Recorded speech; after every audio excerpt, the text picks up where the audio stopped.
Hi friend, welcome to my channel Ratna kitchen food cooking. কেমন আছো সবাই? আশা করি সবাই ভালো আছো। আজকে আমি বানাচ্ছি চিংড়ি মাছের ঝোল আলু দিয়ে। চলো শুরু করি। এখানে আমি চিংড়ি মাছ নিয়েছি, হলুদ আর লবণ দিয়ে এটাকে ম্যারিনেট করে নেব।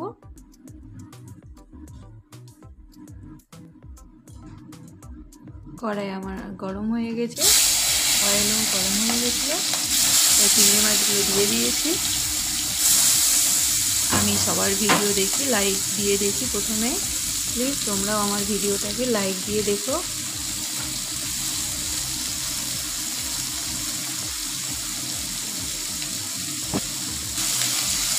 চিংড়ি মাছ বেশি ভাজতে হয় না, অল্প ভাজলে হয়ে যায়।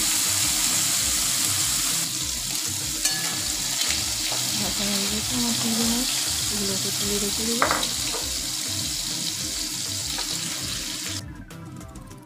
বাকি চিংড়ি মাছগুলোকে দিয়ে দেবো, ওগুলোকে ভেজে নেবো।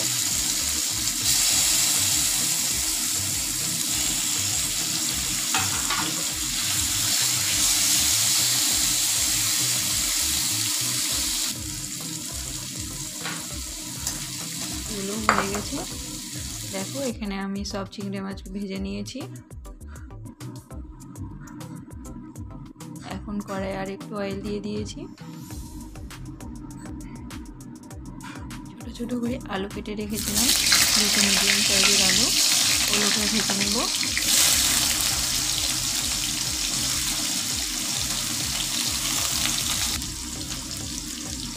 অল্প লবণ দিয়ে দিব আর অল্প হলুদ।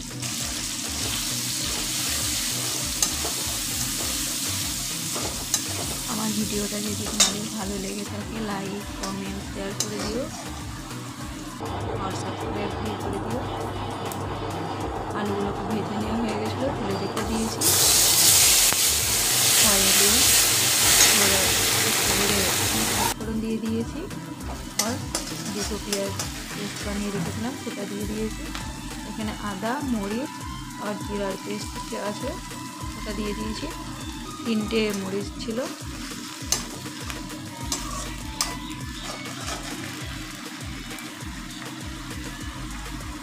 অল্প হলুদের পাউডার আর ধনিয়া পাউডার দিয়ে দিয়েছি আর একটু লাল মরিচ পাউডার।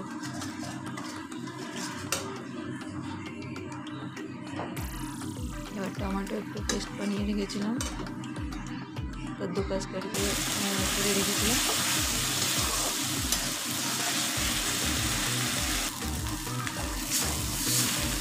মশলাটাকে ভালো করে ভেজে নিয়েছি। ভেজে রাখা আলুগুলোকে দিয়ে দিলাম।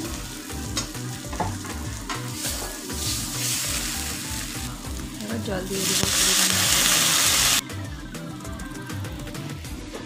ঢাকা দিয়ে কিছুক্ষণ রেখে দেবো, আলুগুলো সিদ্ধ হয়ে যাবে ততক্ষণ।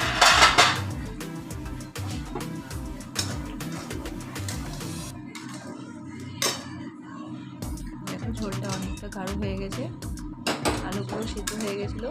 এই সময় আমি চিংড়ি মাছগুলোকে দিয়ে দিয়েছি। আবার ঢাকা দিয়ে কিছুক্ষণ রেখে দেবো, 2-3 মিনিট। এখন আমাদের রেডি হয়ে গেছে চিংড়ি মাছ দিয়ে আলুর ঝোল। এটা অনেক সুন্দর লাগে খেতে। দেখো রেডি হয়ে গেছে। ঠিক আছে, টাটা, বাই বাই।